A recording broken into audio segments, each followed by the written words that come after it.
বৃহস্পতিবারের জিনিসপত্রগুলো আনবি, কিন্তু কুচো ফুল বেশি আনবি না, ঠিক আছে? দুব্বর যা দেবে দেবে, ঠিক আছে? আর 30 টাকার বেশি দিবি না, 20 টাকাই নেয় ম্যাক্সিমাম লোকেরা। কিরম রোদ মাথার ওপর উঠে গেছে দেখ, সাংঘাতিক। একটু পরে এসে ভাইকে নিয়ে আসতে হবে। বললাম ছাতা নিয়ে যা, চলে যা, এক্ষুনি আমাদের পাড়ার কুকুররা মেরে কেটে রেখে দেবে। চল, এক্ষুনি কোথায় মারপিট করে এসছিস। আজকের দিনটা একদম খারাপ হয়ে গেল খালি মিস্টার বিশ্বাসের জন্য, জানো?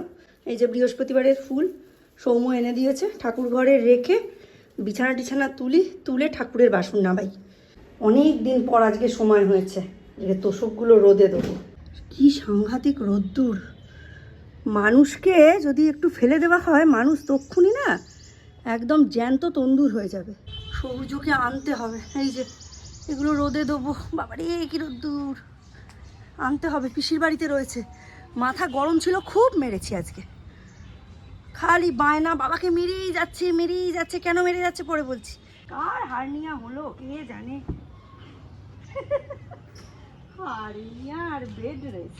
মাথার উপর গ্রিন নেট থাকাতে আমি অনেকটা নিশ্চিন্ত। এই দেখো, আজকে বৃহস্পতিবারের জন্য পুজোর ফুল টুল সব কিছু এখানে চলে এসছে। এইখানের যা ফুল আছে ওতেই পুজো হয়ে যাবে, ওই জন্য কুচো ফুল আনতে বারণ করেছি। এখানে একটা জবা হয়েছে, এখানে একটা জবা হয়েছে। এই তোষকগুলো ঘাড়ে করে আনতে গিয়ে না দম আটকে বমি হয়ে মরে যাচ্ছিলাম। কি টয়লেটের গন্ধ, বাপ রে বাপ। Welcome back to Jinia blogs. জিনিয়া ব্লগসের নতুন একটা ব্লগে তোমাদের সকলকে অনেক অনেক ওয়েলকাম।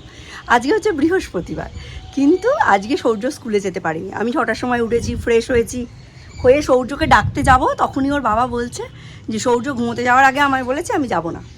আমি মনে মনে ভাবছি, এক সপ্তাহ ধরে এমনিই উঠতে তেংড়ি বেংড়ি করছে, এখন যদি আবার ডাকতে যাই গন্ডগোল হবে।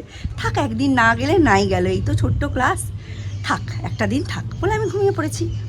এবার ঘুম ভেঙেছে 8:30টায়। মিস্টার বিশ্বাস উঠে ব্রাশ করে চা খেয়েই দৌড়ে পালিয়ে গেছেন অফিস। এইবার সৌর্য ঘুম থেকে উঠে জানতে পেরেছে যে ও স্কুলে যায়নি। এদিকে আজকেও স্কুলে যাওয়ার জন্য কাল রাতে ম্যাগি এনে রেখেছে, যে ও ম্যাগি খেয়ে স্কুলে যাবে, ম্যাগি নিয়ে স্কুলে যাবে। চিৎকার কাকে বলে আর কান্না কাকে বলে, আমার ফোনে চার্জ ছিল না, নইলে তোমাদের আমি দেখাতাম। স্কুল যেতে বাচ্চা কাচ্চারা তো ভালোবাসে, ওদের পড়াশোনার জন্য তো স্কুল যায় না, ওরা টিফিন খেতে স্কুলে যায়, বন্ধুদের সঙ্গে আড্ডা মারতে স্কুলে যায়, গল্প করতে স্কুলে যায়, যে কারণে আমরা যেতাম। আর মিস্টার বিশ্বাস কি রোজ ওই 7 সকালে উঠে বাইকে করে নিয়ে যায়। আরে ওটা আমায় বলে দিলে আমি তো সপ্তাহে 2 দিন কি 1 দিন আমি টোটো করে নিয়ে চলে যেতে পারি, কোনো অসুবিধাই হয় না। পরের বার থেকে আর কামাই করাবো না। খুব রেগে গেছে সৌর্য আজকে, এখন পিসির বাড়িতে আছে, এনে পড়তে বসাবো। ঠাকুরের বাসনগুলো মাজতে হবে, এটা কালকে মেজে রাখলে সুবিধা হতো, কিন্তু আজকে আবার একাদশী, বৃহস্পতিবার। দেখি সৌর্যকেও নিয়ে আসি, পড়তে বসিয়ে তারপরে পড়িয়ে নিয়ে রান্নার দিকে যাবো। বেশি কিছু বানাবো না। দীপকে বলেছিলাম মাছের তেল আনতে, দীপ আনতে পারিনি, বললো মাছের তেল পেলাম না মা। আর এত রোদ না, আমি ওকে এর মধ্যে ঝিলের মধ্যে আর পাঠাতেও চাইলাম না। ঠিক আছে, তা কী এনেছিস? বললো চিংড়ি এনেছে। হ্যাঁ, চিংড়িটা তাহলে বেছে রেখে দেবো। আর আজকে মাছের মাথা রয়েছে অনেকগুলো, ওগুলো দিয়ে মুড়ি ঘন্ট করে দেবো। দেখি যাই, সূর্যকে নিয়ে আসি, নিয়ে এসে একটু পড়তে বসাই। সৌর্য আসো। বাবা, এত বাধ্য ছেলে কবে থেকে হলি? আনন্দবাজারের ক্যাপশন কালকের, বজ্র যেমন বেগে। সত্যি তাই। চাঁদ উঠেছে, ফুল উঠেছে, কত তলায় কে হাতি নাচছে, ঘোড়া নাচছে, সোনার মনির বিয়ে। বে 1818 17 17 18 16 15 বাড়িতে বাচ্চা কাচ্চা থাকা মানেই এই সব ঝঞ্ঝাট, আমার ঘাড়ে ফেলে দিয়ে চলে গেল।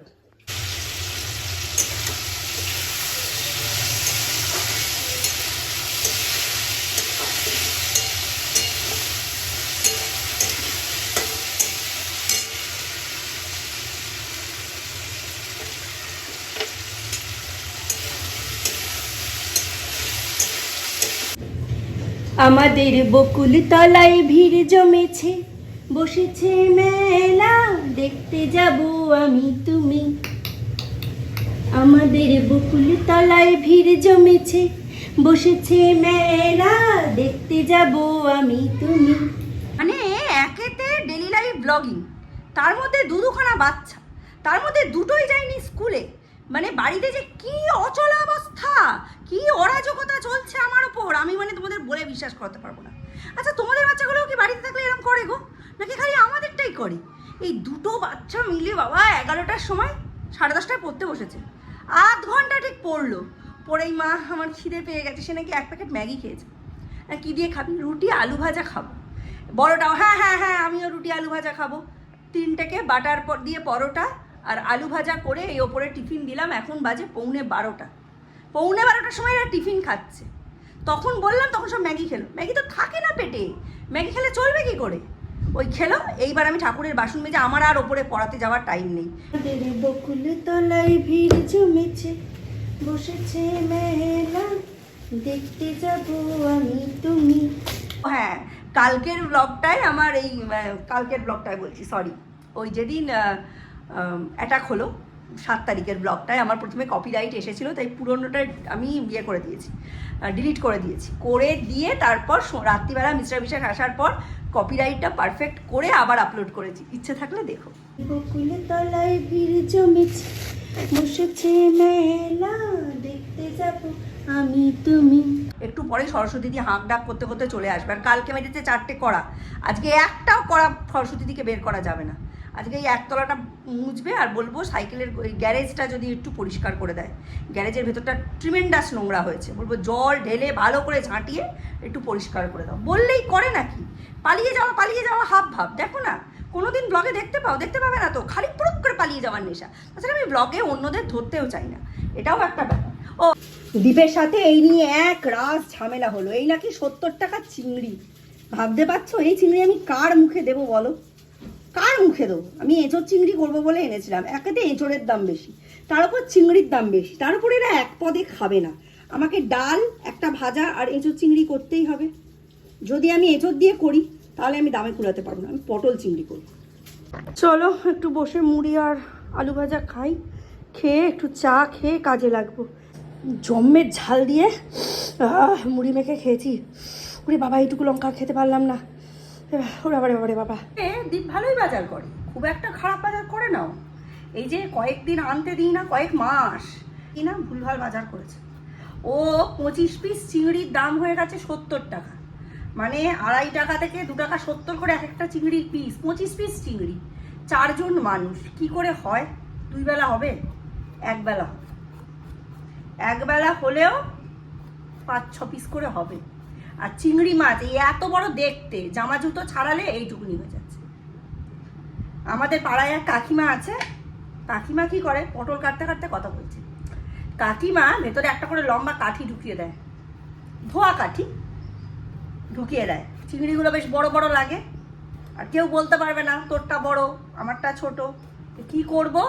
প্রথমে ভাবলাম ওদের 2 ভাইয়ের জন্যই পটল চিংড়ি করি, আমরা খাবো না, আমরা এমনি নর্মাল আলু পটলের তরকারি খেয়ে ফেলবো। তারপর না, সেটা উচিত হবে না। সারা জীবন আমি বেশটুকু পাবো, মা বাবা কিছুই পাবে না, বা আমার আশেপাশে যারা আছে তারা খারাপ খাবে, আমি সবসময় ভালো পাবো, ভালো পাওয়ার যোগ্যতা রাখি, এই অভ্যাস তৈরি হয়ে গেলে না খুব মুশকিল। ওই জন্য ভাবলাম না, 2 রকম করি। অনেকগুলো মাছের মাথা আছে, 3টে মাছের মাথা আছে গোটা, লম্বালম্বি চিড়ে নিলে 6 পিস। মাছের মাথা দিয়ে মুগ ডাল করি আর পটল চিংড়ি করি। 2 বেলা অথবা হাফ হাফ করে হয়ে যাবে। 2 বেলা ভাঙলে বেস্ট। তাহলে 1 বেলা মাছের মাথা দিয়ে ডাল আর ভাত, আর 1 বেলা একটু মুসুর ডাল সেদ্ধ, পটল চিংড়ি আর একটা কিছু ভাজা, ব্যাস হয়ে গেল। মানে সংযমী হওয়া ভালো, কিপটে হওয়া তো ভালো না। কিন্তু এ যা এনেছে এ আমি কার মুখে দেব? 6 পিস চিংড়ি হচ্ছে পার হেড, 4 জন মানুষ, 4-6 24, 25 পিস আছে। 3 পিস এবেলা 3 পিস ওবেলা, তো পটল আর আলুতে এমন ভর্তি থাকবে 3 পিস চিংড়ি চোখে দেখা যাবে। এই মাথায় না এইসব চিন্তা খেললে মাথা পাগল হয়ে যায়। আজকে আবার বৃহস্পতিবার, সরস্বতী দিয়ে আসতে লেট করে। আমার বাসন এখনো মাজা হয়নি, বাসন তো তোমাদের সামনে বার করে রাখলাম। মাথার মধ্যে পাগল পাগল লাগছে। এই বেলা বেশি পড়াতে পারলাম না, ওই বেলা পড়াবো। মাথা পাতা আর কিছু নাই। ওবেলা একটু আলু ভাজবো, ডাল সেদ্ধ করবো, পটল চিংড়ি খা। 6 পিস করে চিংড়ি। অনির্বাণের নিজেদের একটা ব্যান্ড, নিজেদের বন্ধু বান্ধবরা মিলে ব্যান্ড। অনির্বাণ যে এত ভালো গান গায় জানতাম না। অনেক অ্যাক্টর অ্যাক্ট্রেসই আছে যারা খুবই ভালো গান গায়। অনির্বাণ দারুণ গেয়েছে গানটা। আমার দীপ শোনালো সেদিন, বললো মা গানটা শোনো, গানটা কি ভালো। হ্যাঁ তাই তো, সত্যি তো খুব ভালো তো, আমার দারুণ লেগেছে। মেলা দেখতে যাবো আমি তুমি।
হলো, দেখতে তো পেলেই এই ঘরটা পুরো পরিষ্কার হলো। সরস্বতী দি করেছে, আমি করেছি।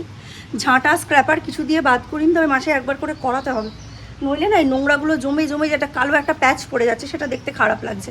আর সুর একগুলোও আমি এদিক ওদিক করে নিয়েছি, যাতে একটু আরও একটু স্পেসটা অন্যরকম লাগে, বাইকটাই ঢোকানোর অসুবিধা হবে না। ওই মিস্টার বিশ্বাস যেখানে থাকে না, সেখানে এদিক ওদিক ফার্নিচার করা যায় না, খুব চেঁচামেচি করে।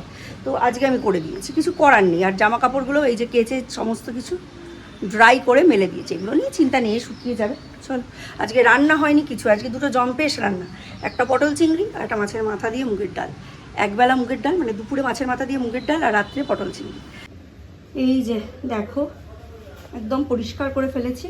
আর মেঝেটা তো এখান থেকে দেখাতে পারবো না, তবু যতটা দেখতে পাচ্ছ এই যে এই কন্ডিশনে রয়েছে এখন, ঠিক আছে। পরে বাকিটা আবার আরেকদিন ধুলে আস্তে আস্তে পরিষ্কার হয়ে যাবে। নইলে না এটা বন্ধ থাকতে থাকতে গ্যারেজ রুম হলে কী হবে, গুমোট হয়ে যায়। আর এই সমস্ত জায়গায় আমি ওই জন্যই ঠাকুরের ফটো রাখাটা প্রেফার করি। ঠাকুরের ফটো রাখা, ধূপ ধুনো দেখানো, এসব হলে এইসব জায়গাগুলো একটু নেগেটিভিটি মুক্ত হয়।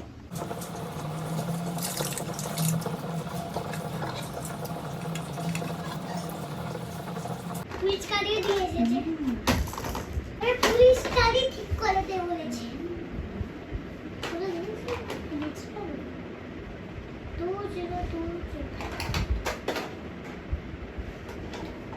আমি কিন্তু সৌর্যকে সব সময় ফোনটা দিই না। এই যেমন ওকে আজকে সকালবেলা মাত্র 1 ঘন্টার জন্য ফোন দিয়েছি। ও আজকে বাড়িতেই ছিল, আমার কাছে পড়েছে, আমার কাজের চাপ হয়েছে, এই যে দেরি হয়েছে, 2টো বাজে, এখনও আমার রান্না হয়নি, এখনও একটা পদ বাকি। ভাত আর মাছের মাথা দিয়ে মুগ ডালটা তোমাদের সঙ্গে শেয়ার করলাম, এখনও আমার পটল চিংড়ি হবে, রাতের জন্য পটল চিংড়ি, দুপুরের জন্য মাছের মাথা দিয়ে ডাল। কিন্তু তাও ওকে আমি ফোনটা দিইনি, আমার অসুবিধা হয়েছে, আমার কাজ সামলাতে সমস্যা হচ্ছে, কিন্তু সেটা কখনোই আমি আমার ছেলের ভবিষ্যতের পরিপন্থী হয়ে এটা আমি করতে পারি না। এখন খেলছে কীরকম, মিস্টার বিশ্বাস সেদিন সকালবেলা ওকে টক করে হাতে ফোনটা দিয়ে দিলেন, বললেন ও রেডি হয়ে গেছে, ওর স্কুল যেতে দেরি আছে, এই সময়টুকু ও কী করবে, ও ফোন দেখবে না। এই জিনিসটাই প্যারেন্টিংয়ে man to man, woman to woman, parent to parent vary করে। বলছে এতক্ষণ ও কী করবে, ও তো বোর হবে।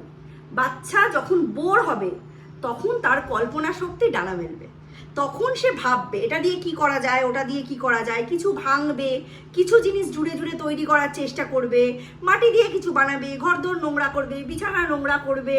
হ্যাঁ, তারা একদম, আসলে আমাদের মা বাবাদের কি হয়েছে, ওই গোছানো ঘর বাড়ি, পরিপাটি বাড়ি, বাসনপত্র সব দেখে দেখে আমাদের চোখ আর মন সেট হয়ে গেছে। যেসব বাচ্চা মোবাইল নিয়ে বসে থাকবে সারাদিন, তারা তো ওইসব জিনিসে হাত দেবে না, বাড়িঘর গোছানোই থাকবে। কিন্তু আগেকার দিনের লোকেরা বলতো, এখনকার দিনেও ভালো যারা প্যারেন্টিং করে তারা বলে, বাচ্চা বাড়িতে থাকলে ঘরদোর এলোমেলো হবেই। তার কারণ হচ্ছে যে মোবাইল দেখবে না সে কিন্তু এইসবই করবে। এই খানিকক্ষণ গল্পের বই পড়লো, ফেলে রাখলো।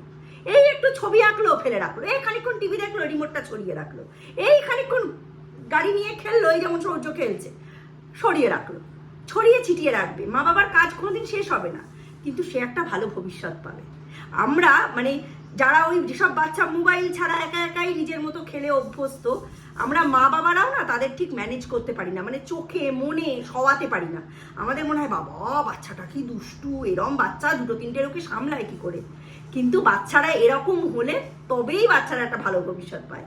একটা বাচ্চাকে মোবাইল ছাড়াতে গেলে তোমাকে তোমার এনার্জি দিতে হবে, অ্যাটেনশন দিতে হবে, তোমাকে তার সামনে আরো অনেক জগৎ, ইন্টারেস্টিং জগৎ, কালারিং এর জগৎ ফুটিয়ে তুলতে হবে, তবে তো সে মোবাইলটা ছাড়বে। নইলে ছাড়বে কেন? বোর হবে, তবে তো নতুন কিছু বানানোর আগ্রহ পাবে।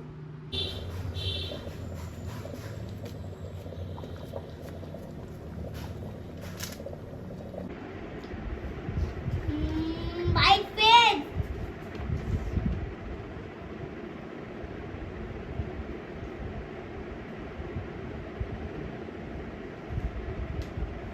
দেখি এবার দাঁড়াও, ভয় লাগে এরকম করো।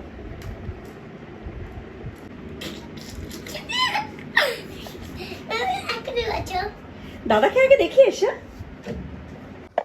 এই দেখো আমার ছোট্ট সূর্যের গোপ বেরিয়ে গেছে। আমার ছোট্ট সূর্য এবার বড় হয়ে গেছে, তাই তো? বড় হয়ে গেছে তো, তাহলে গোপ বেরিয়ে গেছে। এবার তো 11 ক্লাসে পড়তে হবে, আর তো নার্সারিতে পড়া যাবে না। 11 ক্লাসে পড়বে তো। আর এই বন্দুকটা দিয়ে কাকে গুলি করে?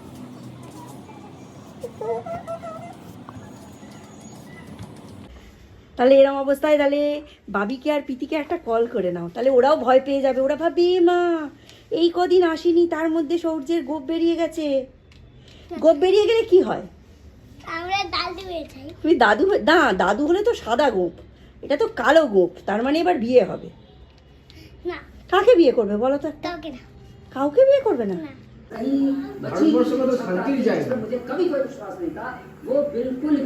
এইটাকেই সোয়ার্ম অ্যাটাক বলে। এবার তো উঠিয়েই দিল ইগল এয়ারক্রাফট। বুঝি না, ওদের তো আমরা অ্যাটাক করলাম ওদের টেরোরিস্টদের ওপর, ওরা সিভিলিয়ানদের ওপর কেন? ওদের দেশটাই টেররিস্ট, ওদের দেশটাই টেররিস্ট। টেররিস্ট মানে ওদের সিভিলিয়ানই হলো, বুঝলি তো, এটা সিভিলিয়ানই হলো, উড়িয়ে দিয়া।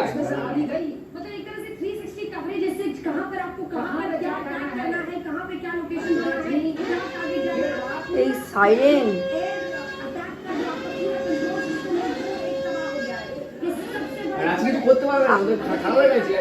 এয়ার ডিফেন্স সিস্টেম তো উড়িয়ে দিয়েছে। আমি তো দুপুরের পর থেকে সন্ধ্যে থেকে এই জিনিস শুরু হয়ে গেছে। আজকে রাতের মধ্যে কিছু একটা এসপার হয়ে যাবে, নইলে কে টেরোরিস্টদের জাতীয় পতাকায় মুড়িয়ে নিয়ে যায় বলো? দেশটাই ওরকম। আমাদের এই জেনারেশন কি না দেখলো। আমরা করোনা দেখলাম, আমরা লকডাউন দেখলাম, আমরা মহাকুম্ভ দেখলাম, আমরা যুদ্ধ দেখলাম, সার্জিক্যাল অ্যাটাকস দেখলাম, সব কিছু দেখে নিলাম। আমাদের এই জেনারেশন 90s-এর এই যে জেনারেশনটা, আমরা সব কিছু একদম ভালো করে প্রত্যক্ষ করে নিলাম। তবে এই জিনিস আমরা কেউ দেখতে চাই না। ইন্ডিয়া কোনোদিনই যুদ্ধ চায় না, খুবই শান্তিপ্রিয় দেশ। কিন্তু কেউ যদি সর্বক্ষণ প্রতিনিয়ত মানুষের পিছনে কাঠি করতে থাকে, তাদের শিক্ষা কি করে দিতে হয় সেটা নরেন্দ্র মোদী সরকার জানে, এবং সেটা আজকাল এই 2 রাত্রের মধ্যেই একদম ফাইনাল হয়ে যাবে। অলরেডি এয়ার ডিফেন্স সিস্টেম পুরোপুরি চুরচুর হয়ে গেছে, অ্যাভ্যাক্স চলে গেছে। আমরা সোয়ার্ম অ্যাটাক করছি, 3টে জেট ফাইটার আমরা ফেলে দিয়েছি এবং আমাদের সীমানার মধ্যে। পাকিস্তানের কোমর ভেঙে দিতে আমাদের 2টো রাতও লাগবে না। তবে হ্যাঁ, ওরা এই জিনিসটাকে অনেক দূর টেনে নিয়ে যেতে পারে। যেমন রাশিয়া ইউক্রেন যুদ্ধে ইউক্রেনের কিছুই ছিল না, তাও 2 বছর টেনে নিয়ে গেল। তবে এদের অর্থনীতি আর ইউক্রেনের অর্থনীতির মধ্যে তো আকাশ পাতাল তফাৎ, জানি না। তবে যে জিনিসটা বলার, পাকিস্তানকে তো আমরা বরাবরই এরমই দেখে এসছি, কিন্তু রিসেন্ট লাস্ট 5 ইয়ার্সে বাংলাদেশ যেভাবে পাল্টেছে সেটা মানে ভাবারও অযোগ্য। এরকম ভাবে যে বাংলাদেশ পাল্টাতে পারে আমরা কোনোদিন ভাবিনি। যার দয়ায় খেয়ে পড়ে বেঁচে বর্তে রয়েছে, যার দয়ায় স্বাধীনতা পেয়েছে, সেই দেশকে ভুলে গিয়ে ছোট ছোট জিনিস নিয়ে এরা ভারতের বিপক্ষে যে দেশ আছে তাকে গিয়ে সাপোর্ট করে। এই যে পাকিস্তানের এত কিছু, পাকিস্তানের খুব দেখার পরেও দেশে পৃথিবীর কোনো দেশ পাকিস্তানকে সাপোর্ট করেনি এক্সেপ্ট বাংলাদেশ। এমনকি চীন অব্দি লাস্ট লাইনে অ্যাড করেছে আমরা সন্ত্রাসবাদের পক্ষে নই। চীন তো পাকিস্তানের বাবা, যেমন বাংলাদেশের বাবা হচ্ছে পাকিস্তান, তেমনি পাকিস্তানের বাবা চীন। তেমনি বাংলাদেশ লাস্ট মোমেন্ট অব্দি ওই দাড়িতে দাড়ি ঘষে ধর্মীয় একটা দিক দেখিয়ে ওরা চাইবে। ঠিক আছে, ভারত 1971-এ যদি বাংলাদেশটা দখল করে নিত তাহলে ভালো হতো। সেই দিন ও বাংলাদেশি মেয়েদের সঙ্গে যেভাবে ব্যবহার করা হয়েছিল মুক্তিযোদ্ধার সেনারা, সেদিন যদি ইন্দিরা গান্ধী ওই 300 জনের একটা ব্যাটালিয়ান না পাঠাতো, পাকিস্তানের বাবা মা যার সন্তান হয়ে বাংলাদেশিগুলো বাঁচত। সেটা হয়নি কারণ ইন্দিরা গান্ধী চাননি। সেটা যদি চাইতেন তাহলে আজকে বাংলাদেশ ওই দাড়িতে দাড়ি ঘষে আর এত কথা বলতে পারতো না। মুক্তির দূত ইউনুস সেই সময় বেঁচে ছিলেন না, অনেক তো বয়স হয়েছে, মেঘে মেঘে বয়স তো কম হয়নি। বাচ্চা কাচ্চাগুলোকে ভুল ইনফরমেশন দিয়ে সোশ্যাল মিডিয়ায় ভার্চুয়াল কন্টেন্ট ক্রিয়েটর করে পাঠিয়ে দেন, তারা ভুলভাল ইনফরমেশন ছড়ায় এবং আরও আগামী প্রজন্মগুলোকে ভুল শেখায়। অসভ্য ইলিটারেট দেশ, অশিক্ষিত দেশ একটা। ভারতের হাত ধরে ভারতের পিছু পিছু বাংলাদেশ কত দূর উঠতে পারত, কিন্তু এই পাকিস্তান যেমন ঘরে নেই আলু পেঁয়াজ, যায় এয়ারক্রাফট কিনতে, মিসাইল কিনতে, জঙ্গি হানার রসদ জোগাতে। বাংলাদেশ ধীরে ধীরে তাই হচ্ছে। শিক্ষার তো কিছু নেই, প্রযুক্তির তো কিছু নেই, মহাকাশ বিজ্ঞান তো গোল্লা, সব কিছুতেই গোল্লা। আর যাই কি আমি পাকিস্তানের পাশে আছি, আমি পাকিস্তানের পাশে আছি এই করতে। বাংলাদেশের প্রতি 5 বছর আগে অবধি যা সহানুভূতি ছিল সেটা জুতোর তলায় চলে গেছে। এখন আর বাংলাদেশের প্রতি কোনো সহানুভূতি নেই। কিভাবে যে বাংলাদেশিরা, বাংলাদেশ থেকে হিন্দুরা পালিয়ে ঘর ছেড়েছিল সেই ইতিহাস কেউ ভোলেনি, অন্তত যারা পালিয়েছিল তাদের বংশ পরম্পরায় কেউ ভোলেনি। আর এখনো যদি পাকিস্তান বাংলাদেশের উপর হামলা করে, ওই হাত জোর করে হাঁটু গেড়ে যেভাবে নামাজ পড়ে ওইভাবে ইন্ডিয়ার কাছে এসে বসতে হবে। চলো আজকের মতো ব্লগটা এখানেই এন্ড করছি। আজকে রাত্রির আর কালকে রাত্রির এই দুটো দিন পাকিস্তানের জীবনে একদম কালো রাত্রির হয়ে নেমে আসুক। হবেই তো, 7 তারিখ সিঁদুরদান হয়েছে, 8 তারিখ কাল রাত্রি হয়েছে, এই তো আমাদের বৌভাতের সময়। এইবার রিসেপশন হবে না, এইবারই তো হবে, খেলা হবে।